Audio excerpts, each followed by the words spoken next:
as a hairdresser next month.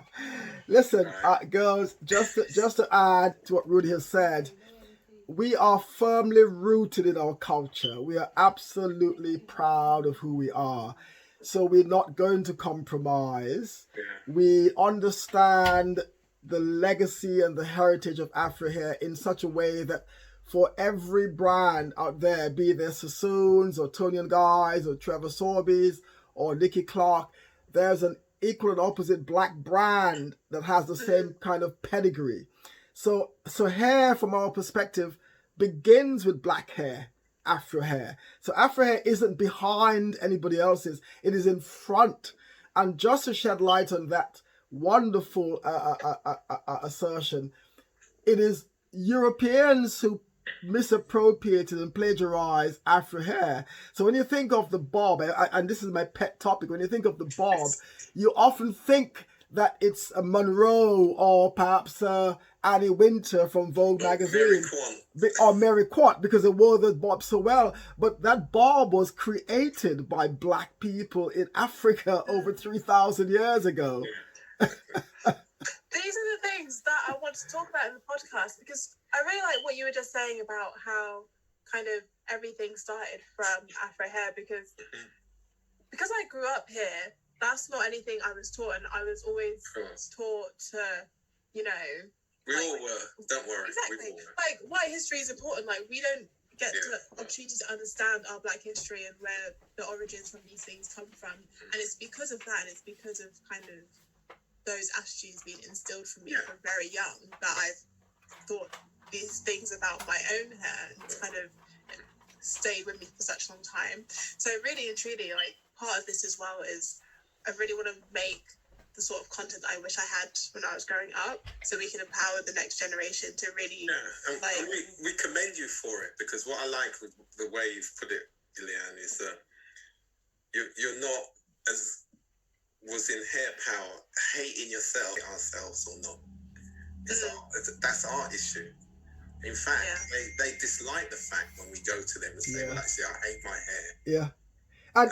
And brothers, if you are to shed light on the creatives, if you like, I call them the colossuses of black cutting colossuses, and the savant stylist of our era, and before that, you had some of the greatest hairdressers that walked the planet. As a matter of fact, even today, many of the most creative black hairdressers are working for white establishments, and they're leading the pack. Now, you think of people like Desmond Murray. I mean, he wins all the European awards every year. You think of Errol Douglas. These guys are black men who work on European hair, and they are the forerunners, if you like. They're the best hairdressers in the European industry. And so if you go back in time, you think of the Winston Isaacs, you think of Splinters. Splinters, in a nutshell, to me, is a microcosm of something like, for instance, I'm thinking of Bridgerton. Visualize Bridgerton, right? Think of Bridgerton. Had you not seen the series, you'd have never imagined black people being in such a prestigious position, i.e. a black queen. And she was a black queen, and she had black courtiers with her. So if you think of Splinters, in 1976, was there in Maddox Street in Mayfair, and there were black people running a well-oiled establishment, training black people, right? Doing black people and doing the black elites at the time. You think of the Marvin Gayes and the Michael Jacksons and who did these people's hair? The Diana Rosses. I mean, you had a black establishment for 30 years in the middle of Mayfair at the highest elevation. We had about 30 or 40 hairdressers in there, not to mention the senior stylist. You had people like great hairdressers coming from America to work in London to ensure that we create those wonderful hairstyles. I mean, so sometimes it's very hard to tell black children that that Renaissance didn't exist, but it's very hard because there's no proof, if you like, of the past. Yeah, exactly. There's no documented evidence, is there really? It's there, but it's not mainstream. And it's where to find it, isn't it? Exactly. And this is kind of one of the reasons why I'm so keen to explore this in a podcast, because A, it's accessible for mass audiences, and B, it's an opportunity for us to kind of capture that information in a way that's kind of evergreen and timeless, so people can come back to it again and again and again.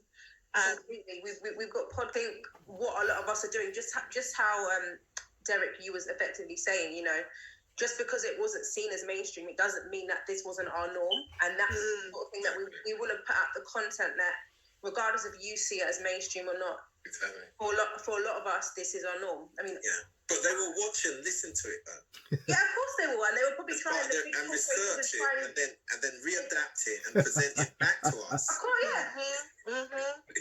I often think of the big British show. Is it something, you know, with Simon Cowell? And when you look at Simon Cowell's show, it is nothing more than a rip-off of Soul Train.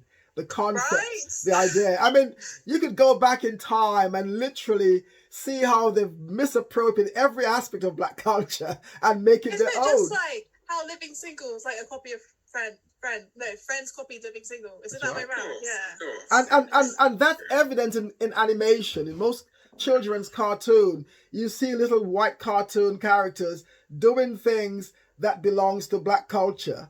And if you don't know, the white kid would think, well, that's there. It came from them, yeah. That's right. They're dancing, they're doing hip hop, they got the baseball cap turned around. And though it's cartoon, it looks very innocent, but it's really educating their people about what belongs to somebody else. But it's conditioning from young, completely. Yeah, it's cultural communication, isn't it? Yeah, that's right. completely. I'm really, look, I mean, nothing happens before its time, okay? And that doesn't mean to say that we didn't have great communicators back in the day, people like Jenny Francis, lots of black magazines like Roots and Panache, loads of black magazines doing exactly what you guys are doing now. But this is the digital age, so I really commend you guys what you're doing, and it's wonderful because you're hungry, you're thirsty to really dive into such a wonderful, meaty history. And Afro Hair, we've always said, is the linchpin of the black community, isn't it?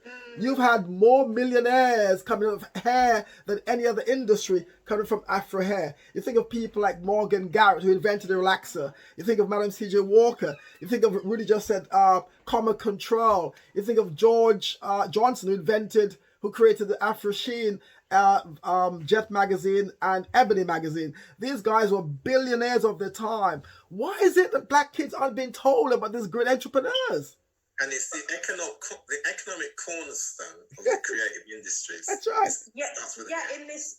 Currently though, when you look into who is benefiting financially nowadays, it's not our community that benefit from the hair care and everything. It seems to be the South Asian community very largely. Even last year in the George Floyd wake, I started getting, Twitter fingers, and I started contacting companies. I said, hold on a second, are you black owned? Oh yeah, we support the black community. I said, no, that's not what I asked. Are you black? Our community that benefit from the hair care and everything, it seems to be the South Asian community very largely. Even last year in the George Floyd wake, I started getting, Twitter fingers, and I started contacting companies. I said, hold on a second, are you black owned?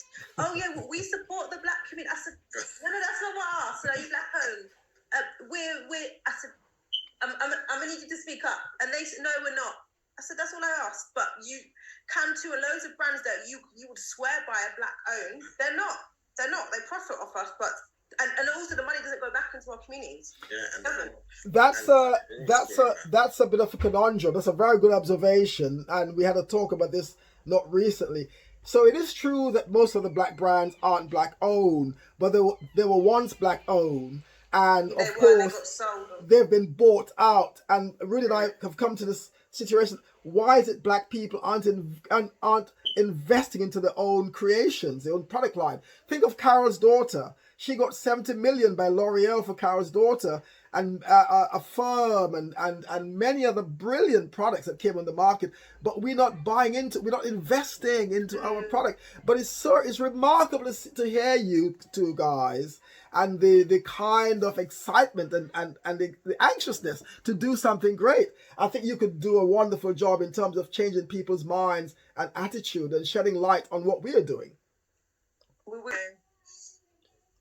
It's just us and some mics. We understand, but I mean, then again, you are pioneers in a way, in a strange way. I mean, you recognize that the market now is bigger than ever before, because we got the Caribbean, we got Africa, we got America, and I think the digital age has allowed us to, as I said, to galvanize this into one sort of thing, and we now can support each other. It's just a wonderful thing that you're doing. I'm really looking forward to sharing all that we know. Rudy and I, we got 85 years of experience between us. That's together. crazy. Oh my gosh. 40 years and more in the end. As Rudy said, we've seen the birth of this our renaissance, and we're now experiencing another renaissance, which is the natural hair movement. The natural hair movement is monumental, because for me, how I see the natural hair movement is that you guys, both of you and your peers, have practically collapsed the industry, and you've claimed your hair as well as you've claimed the industry indirectly. So what you're now having, that's right. I don't think you realize what you guys are doing, because with the George Floyd, as you just mentioned, that ignited the whole movement, didn't it? Right? It took something like that externally to just to awaken your minds. Absolutely.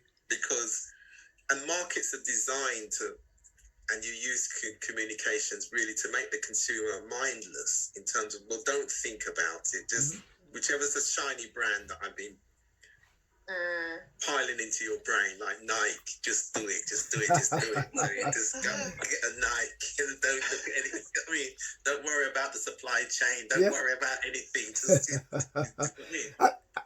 And also, girls, I'm really in favor of the idea of transitioning. That means a lot. So what I normally say is collapsing the trust. So you've trusted the relaxer, you've trusted the straight hair, and you talked about the colonial era, how black people they're very adaptable. They adapted the hair to suit the terrain. And now your generation have realized that's not working for me. You now realize with information that, my God, this relaxer, this caustic soda, this toxic toiletry, this thing goes into your hair, and not just it goes into your hair, it goes into your scalp and subsequently your bloodstream, right? But what's marvelous about this, if you think about the hair, you apply the solution on this, right? Just visualize a curl pattern.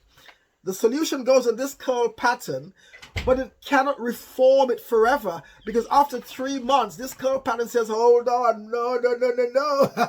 And it reverts back to its own natural texture. The solution is white, and this is a black object, isn't it? So you see this kind of almost supernatural, spiritual fight taking place.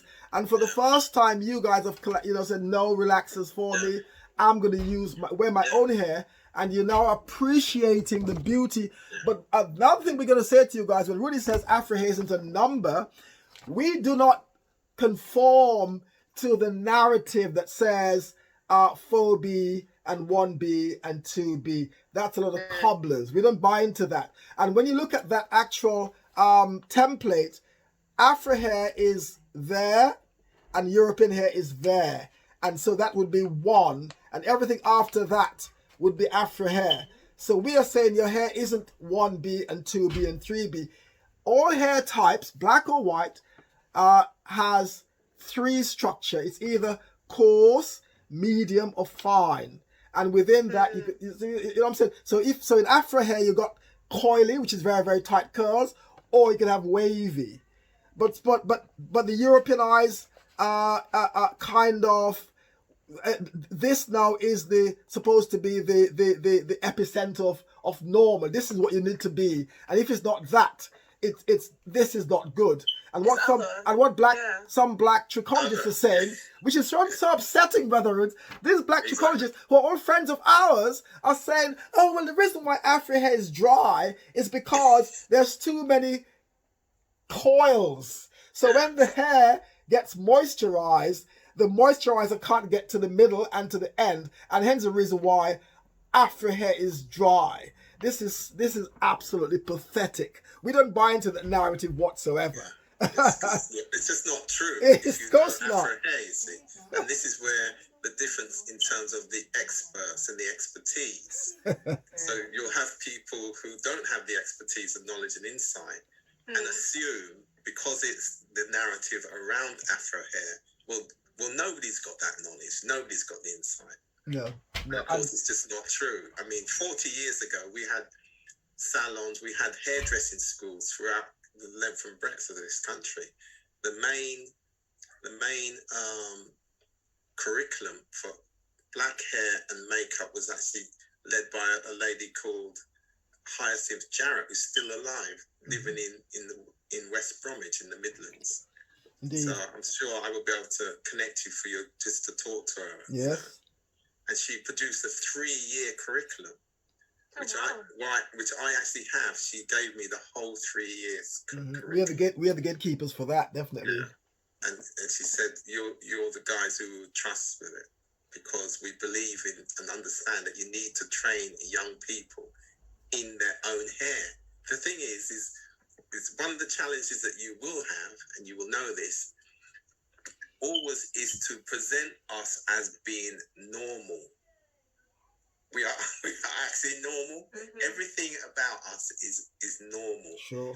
And what you have to do is stay on that ground. Because too many of our people have been pulled onto there's something abnormal about our hair, as Derek said. The hair that existed before anybody else. That's right. Right. And again, just touching on something very quickly that Derek touched on before, that of course you're going to encounter the conundrum and the tension within. And it's with all the products, relaxer products and all the rest. So you went to retailers and trusted them to tell you which products, and that's where you bought the products, depending on how sweet it smelled or whatever, or its price, right? But at the same time, and again, I think you touched on it, when you look at the supply chain of hair, it's South Asian hair, it's Asian women's hair. So you have women of African descent going into an Asian man's shop, arguing with him that he doesn't know anything about African hair. He's selling you Asian hair in terms of weaves and all the other bits and pieces from his own women's hair. And you're adorning yourself and saying, well, folks, this is how I look today, with the Asian women's hair on your, making it, arguing with the Asian man, and so they wonder psychologically what's going on. But that's a very difficult and very delicate and very sensitive subject to touch on. Indeed. And you have to be very careful. And we touch on it, but we say it in a very careful manner, because you're now talking about identity. Yes.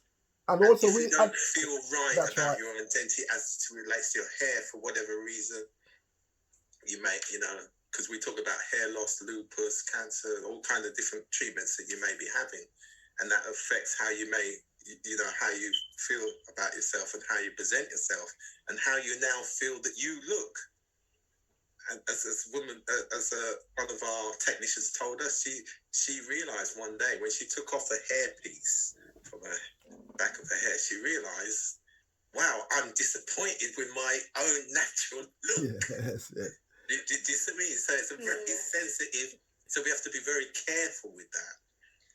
I think that's one of the things that we want to, even when we're talking about things like relaxers, you want to be in a position to give the information. We don't want it to come from a judgmental point of view. And that's within all the different episodes. We're going from men, barbers. A lot of men now are wearing, the wig caps and stuff. We want to give the information and explore, but we don't want it to come across as judgmental. Anyone's looking down on it, because that's not what it is. We want it to be a safe space where we give you the information and the different viewpoints, but also not just the viewpoints. We want the people who know their stuff. Like you said, it's not just about the people who are actually in the field and know what they're talking about, because it's not about who can shout the loudest, because we can shout the loudest and be talking BS. We want people who know what they're talking about, and those are the sort of elements that we want to make sure that we're hitting. Very good point, because what we also do is support the sisters who may find the weave the best option. As really always say, we don't know what her What their life. journey is. Oh, Right. right. Exactly. So we don't bash. We say Do you see me? So it's a very sensitive. So we have to be very careful with that. I think Yeah. that's one of the things that we want to, even when we're talking about things like relaxers, Yeah. you want to be in a position to give the information. We don't want it to come from a judgmental point of view. Exactly. And that's within all the different episodes. We're going from men barbers. A lot of men now are wearing, the wig caps and stuff.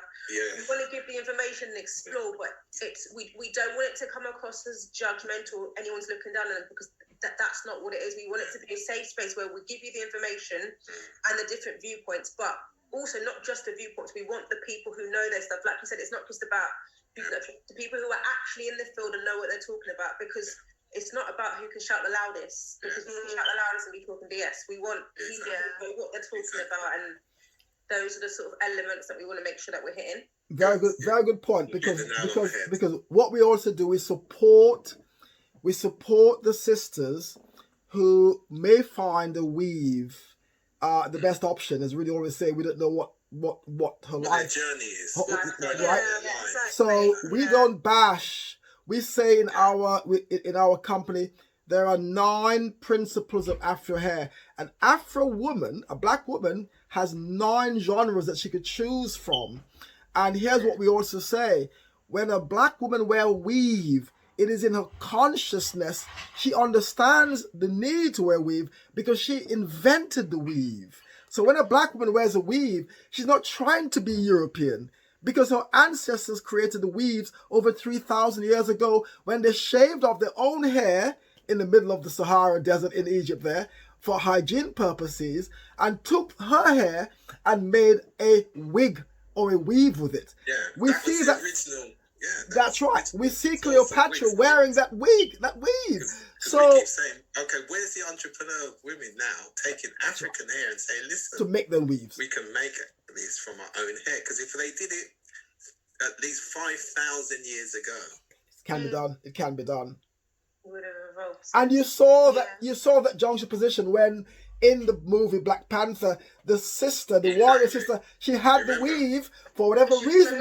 She had the weave, but look at how she was able to switch. Okay, I have the weave for this morning, this afternoon, the big meeting, and I could flick it off now because I'm now going to war. And then you saw the ball, and the bald style was also something that's quite revolutionary and symbolic of black women empowerment, because the Dahomey females, the Amazons, used to shave the hair off to go to war. So we celebrate bald sisters. So we start with bald, braid, locks, afro, coil, curls, kinks, and straight. There are black women in the Caribbean that's got dead straight hair, without it being relaxed. And even if you want to relax your hair, why not? You have the choice. Black hair could morph into 9 different principles. So we're never bashing, we're never judging, we are always supporting, and we are creative enough. Why not? White women used to straighten the hair in our salons in 1976 in the West End. When they couldn't get the hair straightened in Sassoon and Trevor Sorby, they came to us in Splinters to straighten the hair and then go back to the white salons, because we had the expertise, right? You know what I'm saying? And then the other part of that, when they copied the curl in the 60s with the hippies, with the big afros, you see lots of white guys with big afros. They would sit under this strange machine and curl their hair, right? Yeah. They also depended on a black woman, a woman from Jamaica. Her name was Carmen England, who created a something called a Carmen rollers. Right, and white women was using that roller to curl their hair curly. In fact, the Carmen rollers was something like a GHD back in the day. It's like the forerunner of the GHD. Yeah, there's a video with her actually using demonstrating it from 1948 in the BBC Cafe News thing in the West End. And they don't actually call them Caribbean. She talks about an African woman, which was interesting because obviously that's independent, so-called, of the Caribbean, the Caribbean. But it was interesting, brother. Lots of West Indians lived in the West End when they first came off the Windrush boat, because the West End was just a ghetto, and all the black people lived in Shaftesbury Avenue. Yeah. They lived in the West End. Completely changed. Yeah, and Sloane Street. I mean, they made Carnaby Street. Carnaby Street. There's still Caribbean people alive now. There's one old guy, and he can tell you exactly what Carnaby Street was like and what Caribbean people did That's right. to make Carnaby Street the street. Again, we're just washed out about our history, but fortunately, there's stories around. Exactly. And that's the beauty of COVID and what we are going through. Things we are behind you all the way. Oh, thank you so much. It's been so amazing to hear. And just to say as well, I think our values completely align, because as Sylvie was saying as well, we're making this to not shun anyone for any of their particular hair choices. It's about giving them information that's not readily available to them so they can make more informed choices when it comes to their hair. Absolutely. And that's why you have great black stylists. I mean, there isn't a black stylist on the planet that can't do anything with hair. I mean, some of the greatest weavers, you go to Jamaica right there in Coronation Street, and some of the greatest weavers is right there in Kingston, right? So we are black women and black hairstylists, black men or females, male or, they're brilliant. They can do almost anything with Afro hair. So we don't judge. We just support. I mean, I know, so I did hairdressing, I think about 12 years ago, but they taught us originally as a basic standard. The standard was European hair, but it was always to do Afro hair, you had to go through extra levels. And it's like, okay, cool. And it's like, oh, but it's harder, it's more specialist. And it's like, well, I mean, this has been here for how many years? It's all I know.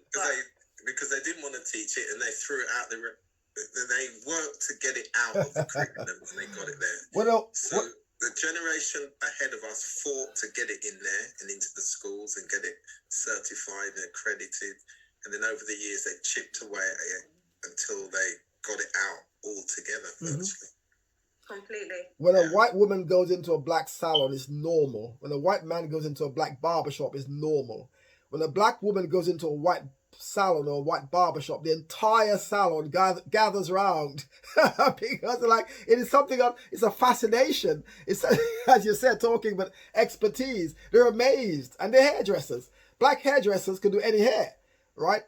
A black barber in any part of the world can do any hair type. As a matter of fact, one of the greatest black hairdressers of all time is a hairdresser called Pierre Toussaint during slavery, was the hairdresser of kings, queens, and presidents. And he's going to be canonized. His name is Pierre Toussaint, right? And he was just doing white people's hair, American presidents, British queens and kings. So we could do, it doesn't matter for us.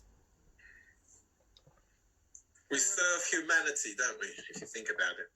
At the highest level, that's right. We know what we get in return. Yes. Great stuff. Great, good. Yeah. So your mother went to Splinters, did she, Leanne? Yeah, she used to back in the day. Wow. Not very often, but when they was come up, they'd make a day of it. Oh, She's made the journey. I remember a bunch of very pretty girls coming from Reading. And I've always found the girls coming from the out of London was always they came to London. They came to mash up the Londoners, boy, because they look fabulous. Bristol, Birmingham. Yeah, she used to back in the day. Wow. Not very often, but when they was come up, they'd make a day of it. Oh, She's made the journey. I remember a bunch of very pretty girls coming from Reading. And I've always found the girls coming from the out of London was always they came to London. They came to mash up the Londoners, boy, because they look fabulous. Bristol, Birmingham, Reading, and even today I've got clients from Reading. They come uptown dressed. They were always much more sharp. They were always sharper than the London girls. That sounds very, very accurate, I have to say. Yeah. Ask your mother, because of our concerns and our understanding and appreciation for Afro hair, we say things like we know your hair and care. So what we've done is we've created a brand that has 3 tiers. It's a system.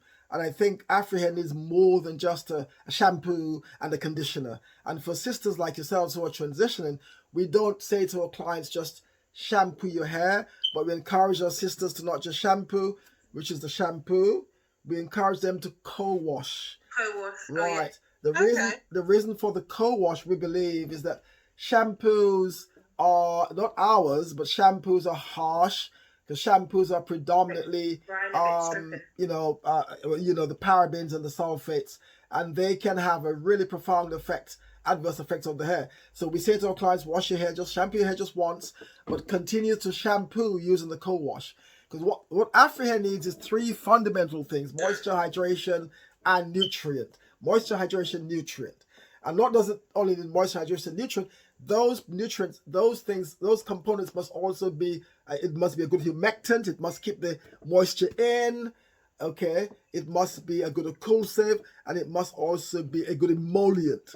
So that's all about caring. But bear in mind, we don't stress too much on the external. We try to get our people to understand the internal. Because hair doesn't grow from the outside, it grows from within. You guys, we got so much information from you guys as well. Yeah. We're passing on the baton for you guys. So you're taking the baton, doing great things. All right. So what I'll do as well, I'll keep sending you info that there is around. There's loads of stuff, and I'll just forward it to you by email. Right. But before you go, Leanne, as you transition, are you going to do the big chop, or are you going to just take your time and grow it out completely? So this is the thing. The internet is telling me to big chop, but I don't want to, and I don't know yet. I'm not sure. Okay. I want to figure out.